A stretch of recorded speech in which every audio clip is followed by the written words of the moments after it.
बाबा मथुरा गए और मथुरा से लाला की मौसी जी आ गई पूतना।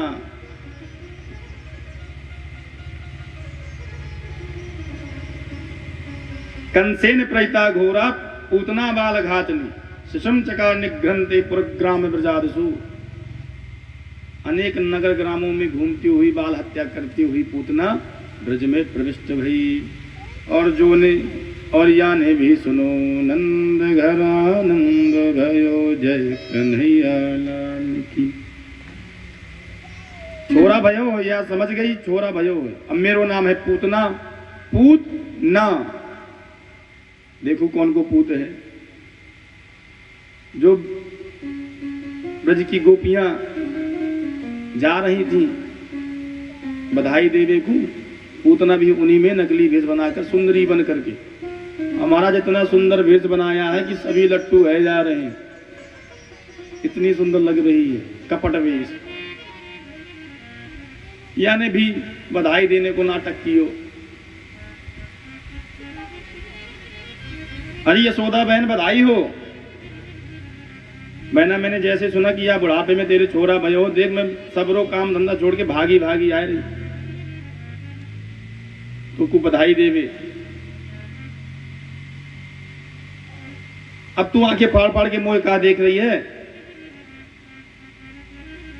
मैया ने ऊपर से नीचे तक देखा, ये कौन कहां से मेरी बहन आए गई, आज के पहले कभी देखी ना। पर बधाई मुझको दे रही है तो कोई होगी दूर की, आस पड़ोस कहीं की भी होगी।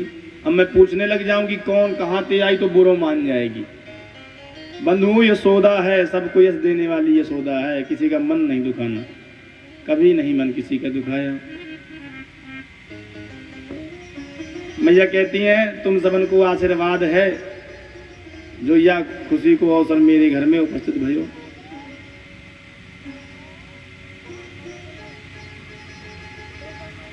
तुम तो मेरे छोरा को बढ़िया सो आशीर्वाद दो। उतना बोली कहाँ है तेरा छोरा। मैया ने कहा वो सोयो पालने में। मिल गया अवसर, पूतना को पहुंच गई प्रभु के पास। पालने में पौड़े हुए प्रभु ने जैसे ही पूतना को देखा, पूतना ने प्रभु को देखा और प्रभु ने जैसे ही हल्के से पूतना को देखा तिरछी निगाह से, तो सोचे ओहो मौसी जी आ गई। प्रभु ने पट से नेत्र बंद कर लिए, आंखें बंद कर ली।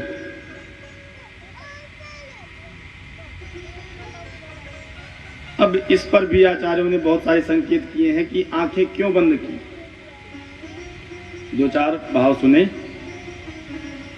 भगवान ने सोचा हम आए हैं दुष्टों का संहार करने के लिए, तो लगता है शुभारंभ हमें मौसी जी से ही करना पड़ेगा। बोलो राधे राधे। तो वक्ता पहले श्री गणेश मंगलाचरण करता है ना कथा से पहले,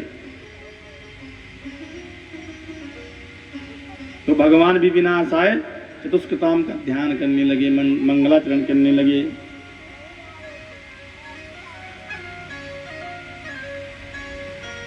दूसरा भाव कि एक संत कहते हैं कि भगवान ने इसलिए आंख बंद की कि हम तो आए थे माखन मिश्री खावे, मौसी जी आ गई जहर पिवावे। तो जहर पीने को अभ्यास हमारो तो है ना, ये अभ्यास तो हमारे भोले बाबा को है। तो आंख बंद करके भोले बाबा को ध्यान करने लगे कि सरकार आओ और आप ही निपटो या बिस। इसलिए आंख बंद कर ली। अब बोले मौसी जी ये पिलाए बिना मानेंगी नहीं, तो आप ही निपटो या जहर से। तो भगवान विश्वनाथ भोलेनाथ का ध्यान करने लगे। बोल शंकर भगवान की।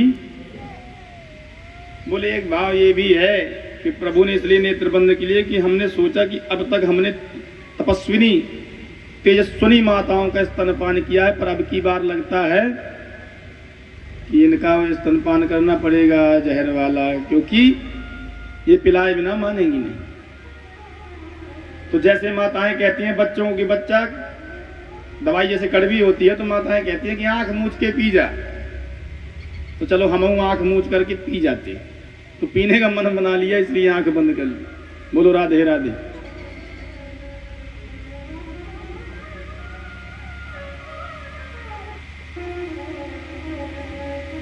और बंधुओं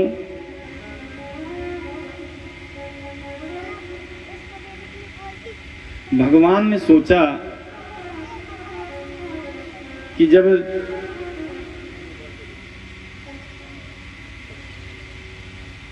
नेत्रों से नेत्र हमारे मिलेंगे तो हमारे नेत्र वैसे भी चंचल चपल है, कहीं मौसी जी को हमारे प्रति प्रेम ना जाग जाए, तो हमको छोड़ के कहीं दूसरी जगह चली गई तो जितने भी हमारे सखा भी जन्मे हैं उन सबको मार देंगे, इसलिए भी आंख बंद कर ली। अब भगवान मानो कहना चाहते हैं कि जो दृष्टि का पात्र हो उसी पर दृष्टिपात करना चाहिए, पात्र समझ में ना हो तो दृष्टि भी पात नहीं करनी चाहिए, नहीं देखना चाहिए।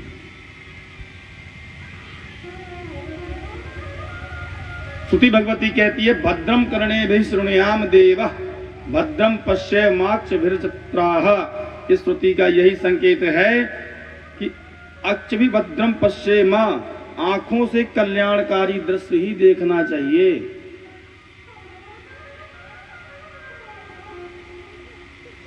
कर्णे भी भद्रम शृणुयाम, कानों से कल्याणकारी प्रसंग ही सुनना चाहिए, क्योंकि बंधुओं ये दो इंद्रियां ऐसी हैं आंख और कान कि इन्हीं दोनों से होकर के सबसे ज्यादा पाप जो है हृदय में प्रविष्ट होता है।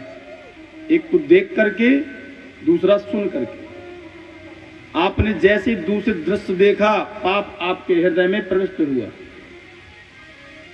जैसे ही आपने किसी विषयी पुरुष से संभाषण किया तो मन आपका गंदा होने लगा। वेद भगवान ने इन दो इंद्रियों को में सावधान किया है सभी को। पाप दो ही इंद्रियों के, हमारा हृदय जो है वो सबसे ज्यादा दो ही इंद्रियों में बिगड़ता है, एक तो आंख, दूसरा कान। बोलो राधे राधे।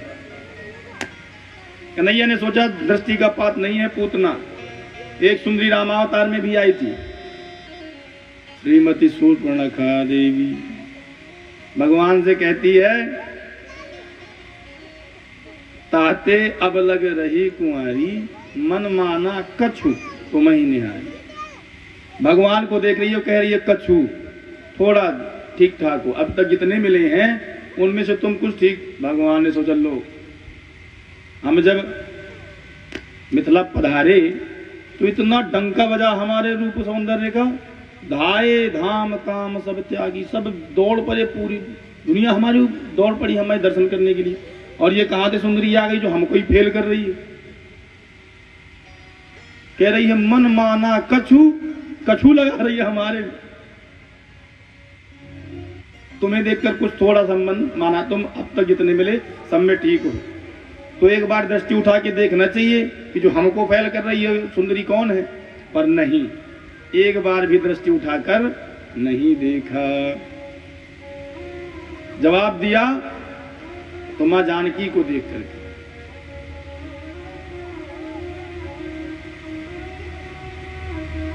देख रहे हैं जानकी जी की ओर, जवाब दे रहे हैं शूर्पणखा को। रामचंद्र परांदारान चक्षुषा न विपश्यति। भगवान श्री रामचंद्र जी राघवेंद्र श्री कौशल्यानंदन वर्धन पर स्त्री को कभी दृष्टि उठाकर नहीं देखते, ऐसे श्री रामचंद्र जी महाराज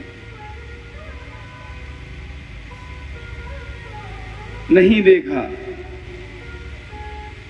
तो कन्हैया ने सोचा कि जब शूर्पणखा जी आई थी तो हमारी किशोरी जी बगल में थी, तो तब तो हमने उनको देखकर काम चला लिया, अब तो आजू बाजू कोई नहीं, तो इससे बढ़िया कि आंखें ही बंद कर लो।